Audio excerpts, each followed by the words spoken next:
நான் first time தான் இந்த கோவிலுக்கு வரேன். நான் எங்க பக்கத்துல இருக்க குரு கோவிலுக்கு தான் வந்தோம். எங்க அம்மாவோட ஃப்ரெண்டு திடீர் கால் பண்ணி, இந்த மாதிரி குபேரர் கோயில் அங்கே தான் இருக்கு, நீ அங்கே போ அப்படின்னு சொன்னாங்க.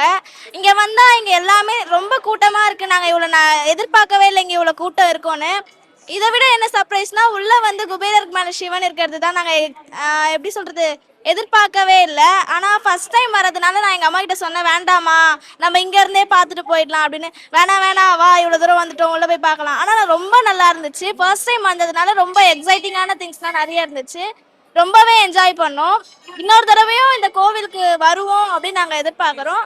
இங்க மும்மூர்த்திங்களே இருக்காங்க. மும்மூர்த்தி சிலை வந்து இங்க உலகிலே இங்க மட்டும் தான் இருக்கு.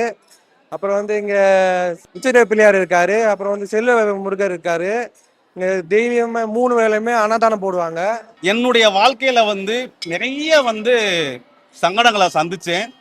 சித்தரையார்கிட்ட வந்துட்டு ஒரு ஆலோசனை கேட்குறப்ப வந்துட்டு நீங்க குபேரரை வந்துட்டு மனசார வேண்டிக்கங்க, உங்களுக்கு எந்த பிரச்சனையானாலும் உச்சிஷ்ட கணபதிக்கு தேங்காய் மலை சாத்துங்க அப்படின்னு சொன்னாங்க.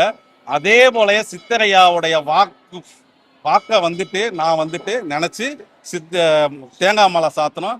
என்னுடைய இளைய பையன் வந்து இன்டர்நேஷனல் லெவல்ல கிக் பாக்ஸிங்ல ஒரு கோல்டு மெடல், ஒரு சில்வர் மெடல் வின் பண்ணி இந்த இந்திய தேசத்துக்கும் என்னை வாழ வைத்த குபேர சன்னதிக்கும் வந்துட்டு ஒரு புகழை வாங்கி கொடுத்துருக்காரு. எனக்கு ரொம்ப சந்தோஷமான விஷயம்.